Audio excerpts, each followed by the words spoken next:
to, say, tell a story, or I just want to represent something. It's not always a story, it's not always narrative, but if I want to represent something that takes a sequence, right? So A to B, B to C, C to D. So if it takes a sequence, then I like using the book. Sometimes if it's something that I want to be very closed, and then you have to open a little bit, open a little bit, open a little bit more, then the book is good for that. Or if it's a way to show some kind of sculpture, but in book form. So, but it's not so clear distinction in my media. For example, I have an artist book that opens up and it's an installation. So it closes all flat and small, but it will open up, and then I could put it out, and then it would be in the room. So it's also installation, and so it's not always so clear. And then I have my graduate degree in printmaking, silk screen printing, etching, intaglio, relief, like woodcut, relief. So printing is what I did my graduate work in. So I have works on paper. So I do a series of works on paper too, where I draw, or it's collage, mixed media, or it could be printmaking. So with those, it could be any of these subjects too. I also just sort of like to talk about my subjects, the way that I live my life, or the way I want to live my life. So sometimes with the series on works on paper, I will do that too. I also make paper making. So sometimes that is sculpture as well. Not sometimes recycled, but sometimes I use raw fiber or bead it. Okay. I've used vegetables and fruit before too. And fruit, yeah, 水果. So I've used that to make paper. Last year I made several at the Guangdong Museum. That was from 水果. Okay. Use fruits. I used the peel. The peel has the fiber. The skin. And then the last thing that I do is I also do performance. So, and I use my artist books in my performance. So I do, I'm on stage, and then I speak, tell stories. It's mostly spoken word. And then from time to time, I have an artist book that I take out to help tell the stories. So either I put it on my body, or I put it on the stage. So it's small, and then I tell the story, and I open it, and then I show to help me tell the story. So sometimes I also use my books in performing.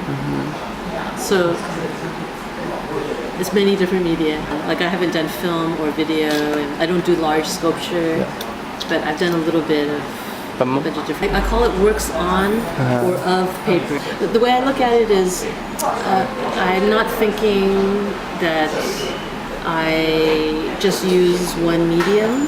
I'm thinking that there's certain subjects that I like to work with, and then maybe the subject is better in another medium than this one, right? So which one shows the subject better? And then if I don't know it, then I try to learn it. If I don't know how to do it, then I just try to learn it. Okay. Like performing, I don't really have any training performing, but I felt that this current project, the best way is to be very direct with an audience and then just talk. But I like to have the books there to help talk. I didn't want to just talk. Just perform. I wanted to also have material.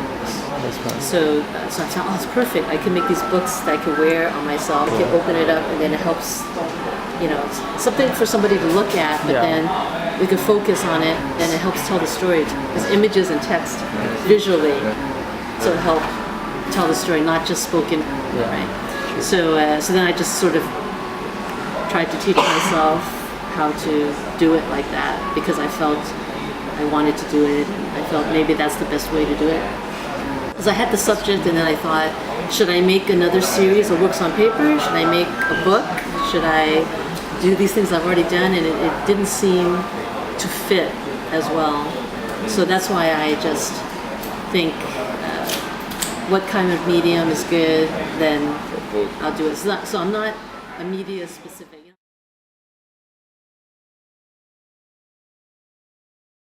And then I have another book that you can't read it so well, but if you put it in water, then you can read it. It's transparency. I don't know how to say that. It's how you can photocopy onto the kind of paper that's plastic and clear. The clear plastic paper, the transparency paper. It's thin, so you can photocopy. You can make copies with it. So I just use that, and it's flat. So when you first get the book, it's flat in an envelope. So the envelope is paper, and then the book is just flat. It kind of looks like a boat when it's flat, shaped like a boat. If you take the band off of it and just let it, it'll like pop, and it pops. It looks like a flower. It'll like pop into shape because it's flat. So the paper band is holding it flat. So you just take the paper band off. It'll pop, and it'll look like a flower.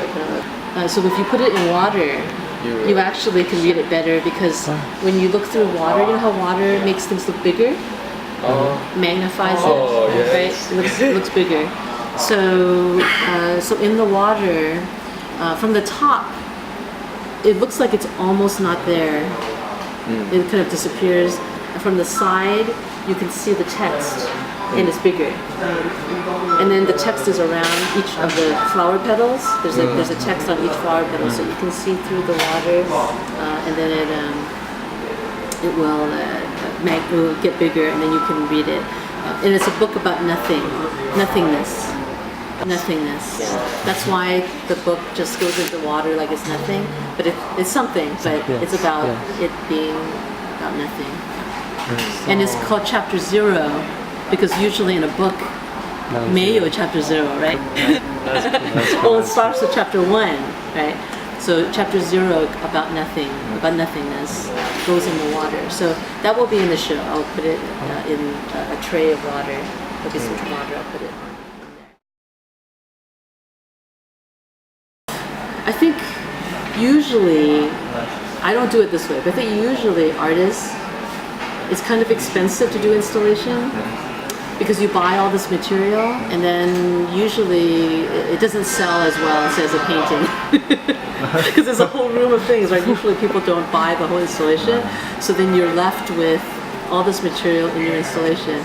So I think some artists, they put it in storage bit somewhere until the next time they install it, but I don't have any room. I have no room. So what I've decided to do now is I only use materials that can be recycled. Before I didn't, but now I only use materials that can be recycled, and usually because it costs a lot for me, so usually I don't do installation unless the gallery or the museum gives me some funds, gives me a budget, and says you can spend this much money. Then I say, if they give me a budget, then I say maybe I'll do an installation because I have a chance. Otherwise, I usually don't. So I have some installation where I have some of the floor with soil, with dirt.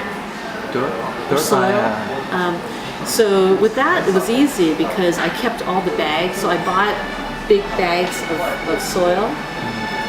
And I kept all the bags, and then after the show was finished, I put all the soil back in the bags, and then I just invited people if they wanted to come take the soil, because people have gardens and people do their own gardening and planting. So then I just had them on. I just said, anybody who wants it can please come and take it. Take it free. They take it for free. Yes. So everybody, a lot of people came. They went, no problem.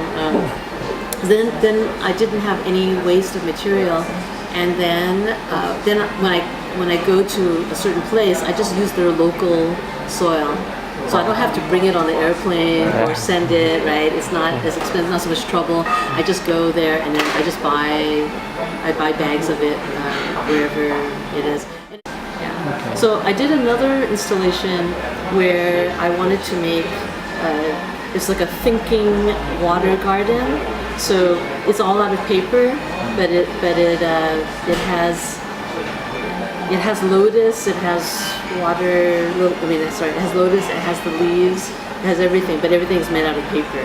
The guy made their own images, and it's supposed to be a kind of thinking garden for some kind of poetry I was doing.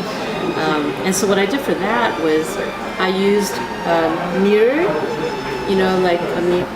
Yeah, I used mirror tiles.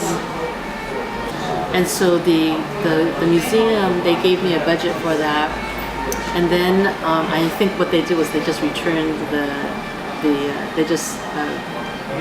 returned it back to the store because it's very clean. Like I didn't do anything to the mirror tiles, so I think they just brought it back to the store and said, "Can you take it back?" And, yeah, so it didn't cost anything, and then I didn't waste materials.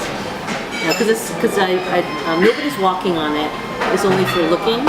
So I kept it very new. It's very clean. So and I used that for the water. I pretended the mirror tile was the water. So this material, which we bought a lot of it.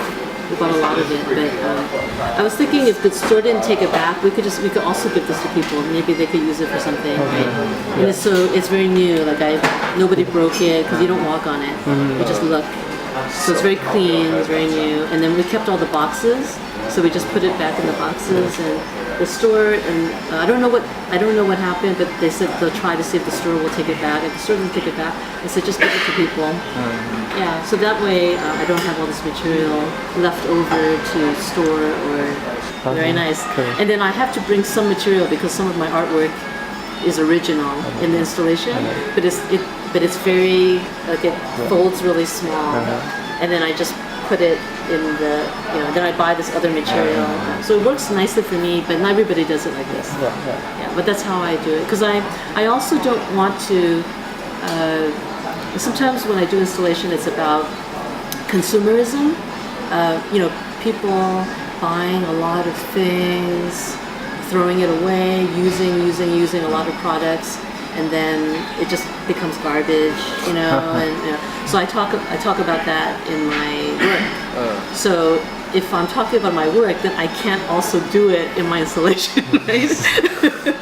Right? It's sort of like lying, right? Or right? It's sort of like I'm a hypocrite, right? So I have to do some, if I talk about it, then I also am not wasting material because I'm you don't like showing people that what I think about it. Yes. Right. So I found a way to do installation. So it's like